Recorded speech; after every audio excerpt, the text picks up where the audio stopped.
Good morning. Welcome to another edition in the Backyard Professor series. I'm Kerry Schertz. In our discussion of some of the broad outline themes of Margaret Barker's thoughts about the ancient biblical world and the biblical scriptures, Debbie and I generalized, giving kind of a little bit of an overview, touching on many different themes. What I'd like to do in this companion DVD to the thought of Margaret Barker is sharpen my focus onto a specific subject, the Day of Atonement, and its meanings. She discusses the Day of Atonement, the rituals and the meaning of the atonement, as an act of healing the creation of God. She brings in this idea of the cosmic covenant that the ancients understood and had, and their rituals centering around this cosmic covenant as a means of healing this creation. This atonement doctrine brings in our scriptures also, with the Book of Abraham facsimiles 1, 2, and 3 in their order. I would propose that these are a perfect pictorial form of the atonement. We also have the astonishing exposition in the Book of Mormon, in Jacob's discourse on the atonement. And I would further propose that the entire meaning of the Joseph Smith papyri that we have, which the Book of Abraham came from, is all about the at-one-ment, the atonement. So this ties in many diverse cultures, many diverse themes.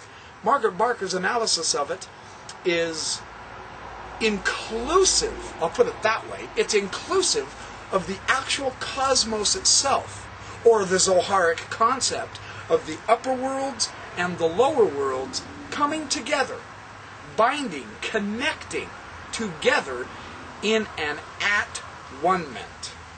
So come on with me on this adventure.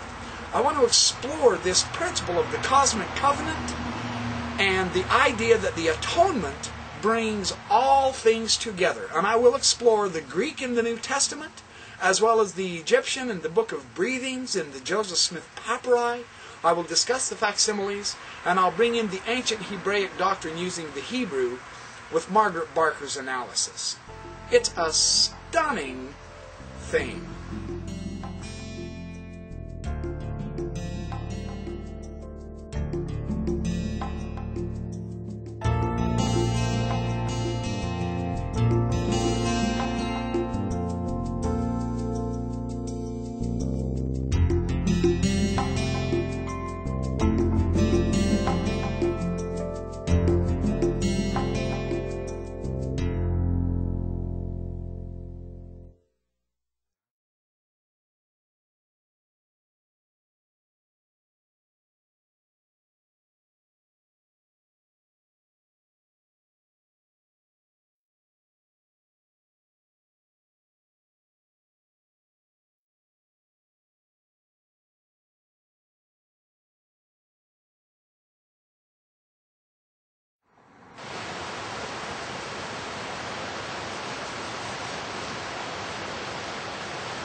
Come up here to Palisades Creek. It's one of the most beautiful spots in all of Idaho. It's early in the morning, it's on a brisk morning, it's really quite chilly. But this is part of my backyard. It's absolutely gorgeous out here in creation.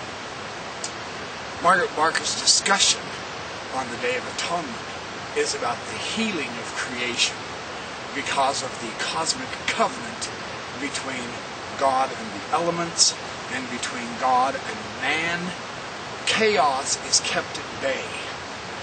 So I want to explore more about this cosmic covenant idea and the rituals of the Day of Atonement, and why there is a day of judgment, and what sin is and what it does. So come on with me in this beautiful country while I talk about the doctrine of the atonement.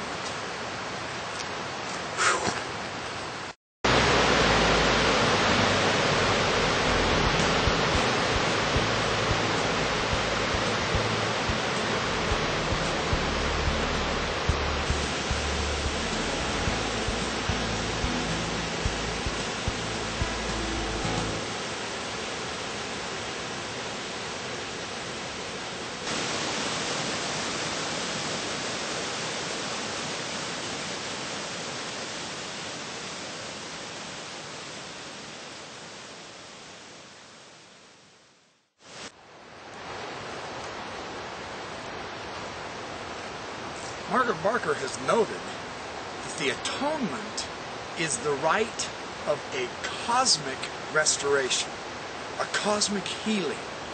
It involves the earth, it involves the sacred buildings. That's why the high priest would sprinkle the blood of the atonement sacrifice on the altar, on the building, in the Hekal, in the Great Hall. It was to restore, to renew creation. Both the buildings, the sacred buildings that mankind had built, as well as this magnificent cosmos we're in. Not only with the earth, but with all of the cosmological creation. Atonement takes the separation, the disunity, and it puts it back all together as one and at one-ment. This is reflected in Christ's great intercessory prayer in John 17, which I will explore a little bit with you. It is also reflected in the Greek of the New Testament, which I also want to analyze with you, as well as in the Book of Breathings of the Joseph Smith Papyri, where we got our Book of Abraham. So there's a lot of connections with this magnificent cosmological doctrine of our atonement.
I have two main objectives in this Backyard Professor series of DVDs I'm producing for you, the viewers.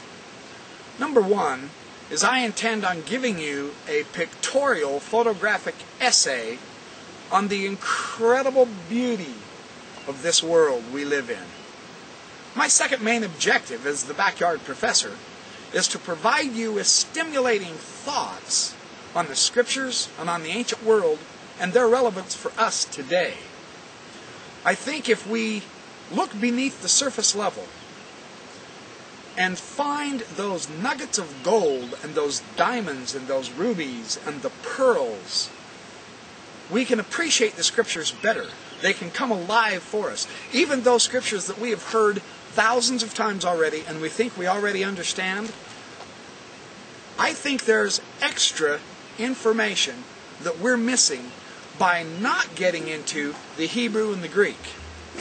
The value of the Hebrew and the Greek in the original languages, so to speak, the so-called original languages, is that they can provide us with a closer version, as it were, of what was meant and give us a much, much better appreciation for the treasures we have in our very homes and we are ignoring because we're so distracted by the things of the world. The radio, the television, and all those junk, stupid ads on the TV is distracting us from the real beauty of both our physical world here and the spiritual world that we have in our Scriptures.